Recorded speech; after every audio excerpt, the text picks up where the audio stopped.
வணக்கம் viewers, welcome back. So first comment பார்த்தீங்கன்னா ராஜ் யாத்ரா அந்த நண்பர் வந்து Poco F1 long term ownership review 3 years later. F1 வந்து 3 years ஆயிடுச்சா ப்ரோ? ஹெட்ஃபோன் ஜாக் இருந்த லாஸ்ட் ஃபோன் எஃப் சீரிஸில். இது வந்து நான் டெய்லி டிரைவராக யூஸ் பண்ணிட்டு இருக்கேன் ப்ரோ. 3 வருஷமா, கிட்டத்தட்ட 3 வருஷம். இது வந்து நான் OnePlus 7 இதுக்கு வந்தேன். ஓகே. அந்த OnePlus 7 நான் 4 வருஷம் யூஸ் பண்ணிட்டு இருந்தேன். OnePlus 7 ஒரு எக்ஸலண்டான phone bro. Premium in and feel எல்லாமே இருந்தது. ஒரே ரீசன் நான் அப்கிரேட் பண்ண காரணம் என்ன, 5G கனெக்டிவிட்டி தான் ப்ரோ. ப்ரோஸ் என்னன்னா, போக்கோ எஃப்ஐல டிஸ்பிளே வந்து 8/10 கொடுக்கலாம் ப்ரோ. டிஸ்பிளே நல்லா வைப்ரண்ட்டாக இருக்கும், கிறிஸ்பியாகவும் இருக்கும். கண்டென்ட் கன்சம்ஷன், நெட்ஃப்ளிக்ஸ், யூடியூப் மாதிரியான விஷயங்கள்லாம் HDR சப்போர்ட்டோட நல்லாவே என்ஜாய் பண்ணேன். பஞ்சி கலர்ஸு, கார்னிங் ஒர்லா கிளாஸ் ப்ரொடெக்ஷனும் இருக்கு. டியூரபிலிட்டி, ஸ்டைலி எல்லாமே நல்லா இருந்தது. சில சமயங்களில் அதை செவரல் டைம்ஸ் நான் கீழேயும் போட்டிருக்கேன். Once even while riding bike 40 to 50 kilometers வேகத்தில் போகும்போதே அது கீழே போட்டிருக்கேன். அப்பயும் கூட அது சர்வைவ் ஆச்சு ப்ரோ. ஜஸ்ட் 2 cracks அந்த கிளாஸு, அந்த corners. Okay. Surprisingly, display replacement cost was quite low. 10K for original display, 5K for glass only replacement. Super. For comparison of my OnePlus 7 display replacement cost வந்து 15,000. ஆமா. OnePlus Pads கொஞ்சம் காஸ்ட்லிங்க. ஆமா. ஆப்பிளுக்கு அப்புறம் second வந்து OnePlus இருக்கு. இதில் வர OnePlusல வந்து பார்த்தீங்கன்னா in display finger print sensor இருந்தனால தான் அவ்வளோ காஸ்ட்டாக இருந்தது. Extremely satisfied with display performance and durability. Sound வந்து 7/10 ப்ரோ. ஹாப்டிக்ஸ் வந்து 6/10 ப்ரோ. 3.5mm ஜாக் இருக்கு, அது வந்து 10/10. ஸ்டீரியோ ஸ்பீக்கர் வந்து 70-30 ஸ்பிளிட்ல இருக்கு ப்ரோ. டீசென்ட் கிளாரிட்டி, பட் ரொம்ப லவுடஸ்ட் இல்லை. ஹாப்டிக்ஸ் வந்து பெட்டர் தான் ப்ரோ, ஆனால் ஃபிளாக்ஷிப் லெவலுக்கு இல்லை. அது மட்டும் இல்லாமல் 3.5mm ஜாக் இருக்கு இல்லையா, அதுதான் main USB. So deal maker எனக்கு அப்படின்னு சொல்லியிருக்காரு. 3.5mm ஜாக் வந்து மேட்டர்ஸ். ஏன் அப்படின்னா, நான் ஒயர்ட் இயர்ஃபோன்ஸ் யூஸ் பண்ணுவேன். No battery anxiety or pairing issue. I use KZ IEMs and audio experience is phenomenal. Richer and cleaner, most அதான் ஒயர்லெஸ் பட்ஸை கம்பேர் பண்ணும்போது நல்லாவே இருக்கு. ஆப்வியஸ்லி வெறுப்பேத்துறாரு, வேற ஒன்றும் இல்லை. As a remote IT professional, I attend Teams meeting regularly and having reliable wired audio வந்து எனக்கு ஒரு பெரிய plus. Even without ANC call quality ரொம்பவே கிளியராக இருக்கும் bro. I just cup my mic and everyone hears me perfectly. Super. Performance வந்து 9/10 bro. Powered by Soundplus Gen 2. இது வந்து ஒரு மினி ஃபிளாக்ஷிப் மாதிரி தான் பர்ஃபார்ம் பண்ணுது. எந்த விதமான லேகோ ஷட்டரோ கிடையாது. இப்போ ரேம் மேனேஜ்மெண்ட்டோ இல்லாட்டி பேட்டரி ஆப்டிமைசேஷனோ எல்லாமே வந்து பார்த்தீங்கன்னா ஒரு ப்ரீமியம் ஃபோனில் இருக்கும் அப்படி தான் இருக்கு. ஓவர் ஹீட்டிங் இஷ்யூ இல்லை. சன்லைட்டில் கொண்டு போய் யூஸ் பண்ணாலும் கூட, சார்ஜ் போடும்போதும் கூட பார்த்தீங்கன்னா ஒரு மைல்டு வார்ம்னஸ் தான் இருக்கும். என்னோட யூசேஜுக்கு நான் இது வந்து அப்கிரேட் பண்ணணும்னு அவசியமே இல்லை. அதுவும் முக்கியமாக 8 சீரீஸ்க்கு போகணுன்னு அவசியம் இல்லை. ட்ரூலி இந்த எரா ஆஃப் எலைட்ஸு Soundplus Gen 2 வந்து பக்கா. ஆமாம், Soundplus Gen 3 அதே மாதிரி தானே, மோர் தான் என்ன உங்களுக்கு. பேட்டரி 7/10 சொல்லுவேன், சார்ஜிங் 8/10. மாடரேட் யூசேஜுக்கு with OTT, Spotify, YouTube, map 7 to 8 hours SOT சாலிடாக வரும் bro. Okay. On light usage 1.5 days கிட்ட, அதாவது 1.5 நாள் கண்டிப்பாக நிற்கும். கேமிங் டெஸ்ட் வந்து PUBG ஒரு 4 மணி நேரம் கண்டினியூஸாக ப்ளே பண்ணி பார்த்தேன் ப்ரோ, ஃபுல் சார்ஜில். 67 watt fast charging, refills the battery 1 மணி நேரத்துக்குள்ள. Have not experience battery anxiety. இது வாங்கினதுலேருந்து நல்லா தான் போயிட்டு இருக்கு. சூப்பர். HyperOS வந்து 7/10 கொடுப்போம் bro. Not as bad as main claim. Smooth animations இருக்கு, efficient RAM management. I would rank it 4th overall after 1 UI or pixel or oxygen OS. Initial HyperOS build was rough bro, but after the 2.2 update the experience improved dramatically. ஆமா, better battery life, smoother transition. Con என்னன்னா camera 5/10 தான் கொடுப்பேன். Main sensor வந்து டீசெண்டாக perform பண்ணுது good லைட்டில், but low லைட்டில் ரொம்பவே மோசமாக இருக்கு. OnePlus 7 வந்து இன்னும் கூட நல்ல ஃபோட்டோ எடுக்குது ப்ரோ இதை கம்பேர் பண்ணும்போது அப்படின்னு சொல்லியிருக்காரு. Gcam போட்டு பார்த்தேன், டைனமிக் ரேஞ்செலாம் நல்லாவே இம்ப்ரூவ் ஆச்சு. பட் இருந்தாலும் வந்து ரொம்ப இம்ப்ரெசிவ்னு சொல்கிற அளவுக்கு இம்ப்ரூவ் ஆகலை. சென்சார் வீக்குங்க. ஆமாம். ஃபைனல் தாட் என்னன்னா, போக்கோ எஃப்ஐ வந்து memory card slot, had memory card slot வேறு. It would have been okay if Poco FI had a memory card slot, it would have been a great all-rounder. Here is what it already offers. IR plus இருக்கு, 3.5mm jack இருக்கு, stereo speakers இருக்கு, strong display and performance இருக்கு, good battery life and charging speed. Despite ageing இந்த phone வந்து இப்பயும் சர்ப்ரைசிங்ல சூப்பராக இருக்கு. நான் அதனால அப்கிரேட் அப்படிங்கிற ஒரு விஷயத்தை பற்றி யோசிக்கவே வேணாம்.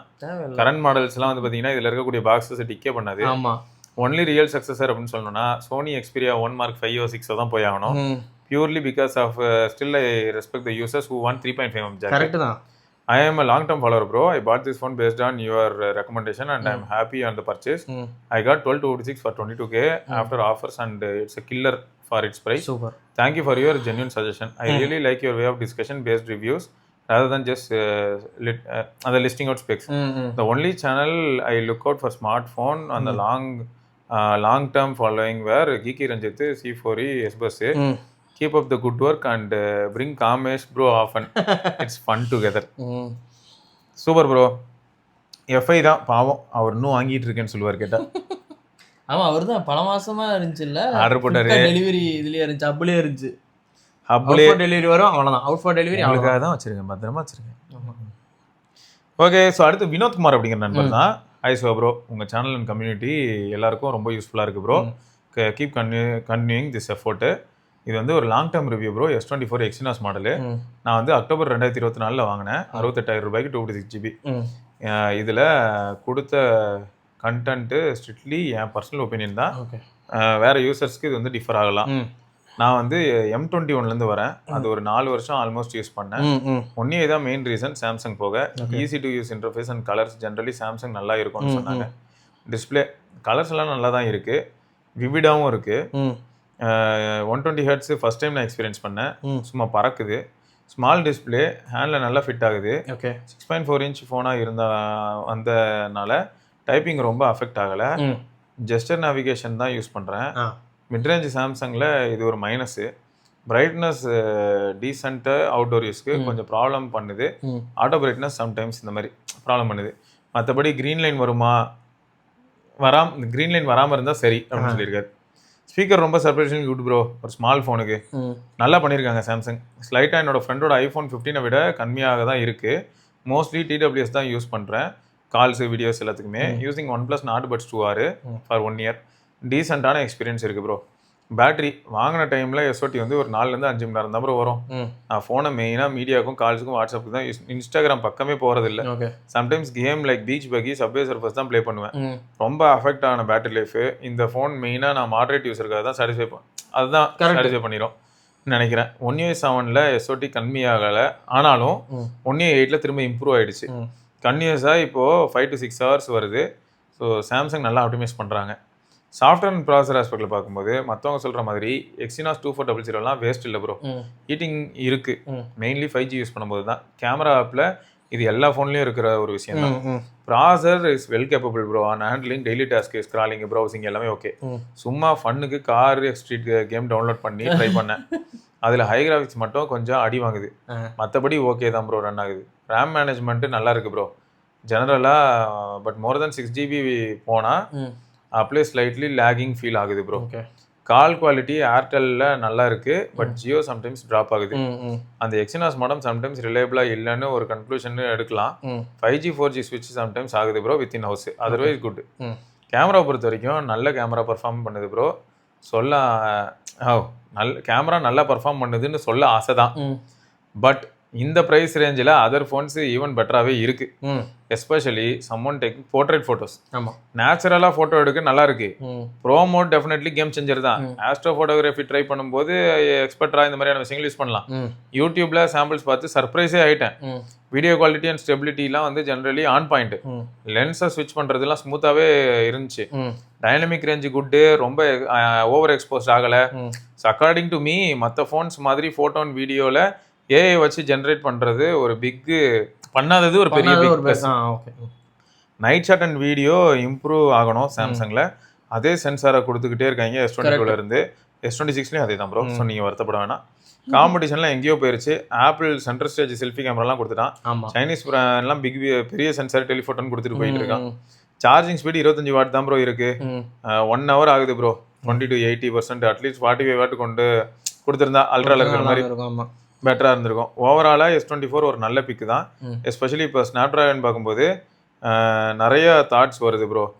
எக்ஸினாஸ் எக்ஸ்சேஞ்ச் போட்டு ஸ்னாப்ட்ராகன் வாங்கலாமா? உங்கள் ஒப்பீனியன் எப்படி? தேங்க்யூ ஃபார் த எஸ்பெஸ் community for making tech accessible for and fun for all. நான் என்ன சொல்லணும்னா வெயிட் பண்ணி S25 வாங்கிக்கோங்க.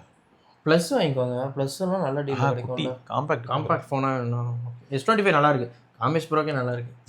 அதுதான் இப்போ பெஞ்ச் மார்க். ஹெவி டிரைவர் அவர்லாம். அதனால நீங்க என்ன பண்ணுங்க ப்ரோ, வெயிட் பண்ணுங்க.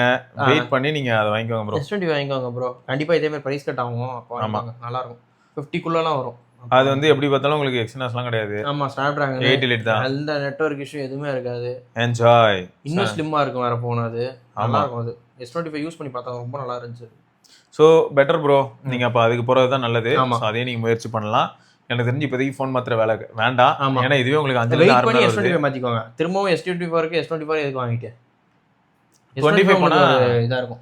ஓரளவுக்கு ஒரு சில இம்ப்ரூவ்மெண்ட்ஸ் பார்க்கலாம். பேட்டரியில் கொஞ்சம் இம்ப்ரூவ்மெண்ட் பார்ப்பீங்க. ரேம் கூட மாறிடுச்சுல, மெயினாக அந்த 4G 5G சுவிட்ச் இருக்காது இந்த தலைவலி. ரேம் வேற மாறிடுச்சுல, 12GB RAM. 12GB RAM correct. So அதனால நீங்கள் வந்து வெயிட் பண்ணி S25 போங்க. Okay best. Right bro.